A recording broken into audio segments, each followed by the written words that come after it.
कादर खान वो शख्सियत जिसे ऑलराउंडर कहा जाए तो कोई दो राय नहीं होगी। वो चाहे कूली के विलन ज़फ़र खान का किरदार हो, गोविंदा के साथ की कॉमिक टाइमिंग या फिर अमिताभ बच्चन के लिए लिखे गए उनके ज़बरदस्त डायलॉग्स।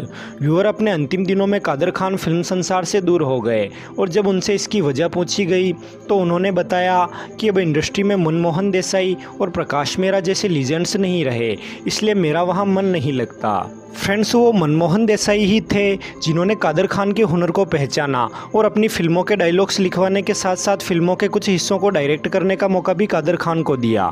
कादर और मंजी की दोस्ती मंजी के आखिरी दिनों तक बरकरार रही। तो फिर मनमोहन देसाई ने क्यों प्रयोग किए कादर खान के लिए ऐसे शब्द जिन्हें आपने थंबनेल पर देखा? चलिए जानते हैं।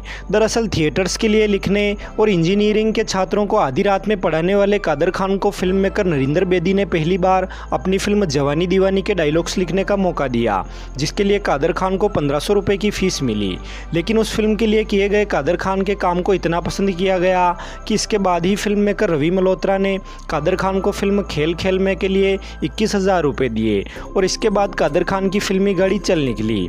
फ्रेंड्स, मनमोहन देसाई अपनी फिल्मों की स्क्रिप्ट लेखन का काम ज़्यादातर खुद ही किया करते थे और जब वो रोटी फिल्म की स्क्रिप्ट पर काम कर रहे थे और स्क्रिप्ट में कुछ प्रॉब्लम्स आ रही थी, तब फिल्म मेकर हबीब कादर खान को लेकर मनमोहन देसाई के पास गए और उनसे कहा कि भाई, इनका नाम है कादर खान, आप इन्हें बताओ अपनी परेशानी, शायद आपकी कुछ मदद हो जाए।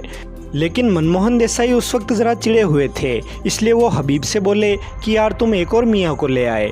तो मुस्लिमों की समस्या ये है कि तुम्हें आती है सिर्फ उर्दू और उर्दू से सिर्फ शेर व शायरी की जा सकती हैं, फिल्में नहीं लिखी जा सकती। और उस पर हबीब मंजी से बोले कि आप इसे मौका तो दीजिए, नहीं पसंद आए तो फिर कुछ और सोचेंगे। तो मनमोहन देसाई ने कहा कि नहीं पसंद आई तो मैं उन लाइन्स को गटर में फेंक दूंगा। और इस पर कादर खान से रहा नहीं गया और वो मनमोहन देसाई से बोले कि अगर पसंद आ गई तो आप क्या करेंगे? तो मनमोहन देसाई ने कादर खान की तरफ मुड़कर देखा और कहा कि अगर पसंद आ गई तो मैं तुम्हें गणपति की तरह अपने सर पर उठाकर नाचूंगा। खैर, बाद में किसी तरह मनमोहन देसाई मान गए और उन्होंने कादर खान को फिल्म के कुछ सीन समझाए और अपना एड्रेस देते हुए बोले कि इनके लिए जो भी लिखो इस एड्रेस पर आकर मुझे दिखाना। हबीब और कादर खान के जाने के बाद मनमोहन देसाई को लगा कि कादर खान को कम से कम हफ्ता या फिर 15 दिन तो लग ही जाएंगे उन सीन्स के लिए कुछ लिखने में। लेकिन इस वाक़ये के अगले ही दिन कादर खान मनमोहन देसाई के घर पहुंच गए और वो भी सुबह सुबह। और उस समय मनमोहन देसाई अपने एरिया के बच्चों के साथ क्रिकेट खेल रहे थे और जब दूर से ही कादर खान मनमोहन देसाई को नजर आए तो उन्हें लगा कि शायद कादर खान को कल समझाए हुए सीन समझ नहीं आए हैं, इसलिए वो धीरे से बड़बड़ाए कि फिर से आ गया उल्लू का पट्टा पूछने के लिए। लेकिन तभी कादर खान उनके पास पहुंचे और बोले कि सर, आप मेरे बारे में भला बुरा क्यों बोल रहे हैं?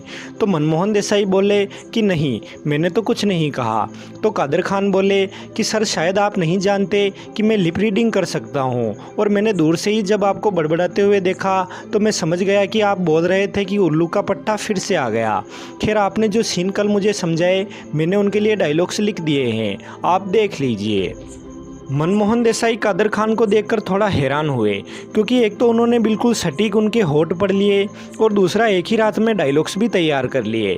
और जब वो डायलॉग्स मनमोहन देसाई ने देखे तो वो और भी हैरान हुए, क्योंकि डायलॉग्स मंजी की उम्मीदों से भी ज़्यादा अच्छे थे। मनमोहन देसाई को कादर खान के लिखे संवाद इतने पसंद आए कि उन्होंने कादर खान को एक पैनासोनिक टेलीविज़न सेट और सोने का एक ब्रेसलेट 21,000 रुपये के एनवलप के साथ तुरंत दे दिए और बोले कि अब कहो तुम्हें फ़ीस कितनी चाहिए?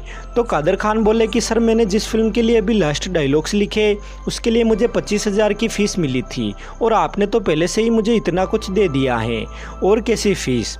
तो मनमोहन देसाई बोले कि ये तो मात्र शुरुआत है, फ़ीस तो मैं तुम्हें बाद में देता हूँ। और फिर उन्होंने कादर खान को रोटी फिल्म की फ़ीस के तौर पर 1 लाख रुपए और दिए, जिससे मनमोहन देसाई की दरियादिली साफ झलकती है।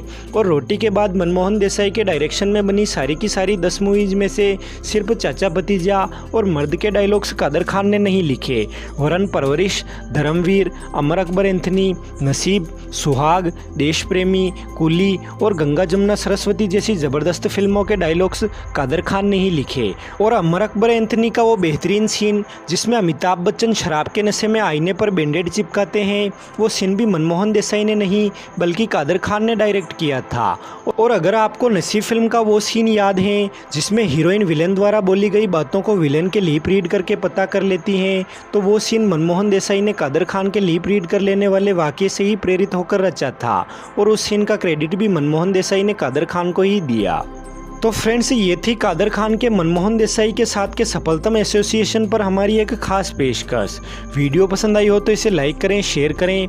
चैनल पर नए हो तो चैनल को सब्सक्राइब कर बगल में आ रहे बेल आइकॉन पर ऑल का ऑप्शन चुन ले, ताकि चैनल पर अपलोड होने वाली ऐसी ही वीडियोज़ की नोटिफिकेशन आपको सबसे पहले मिल सके। धन्यवाद।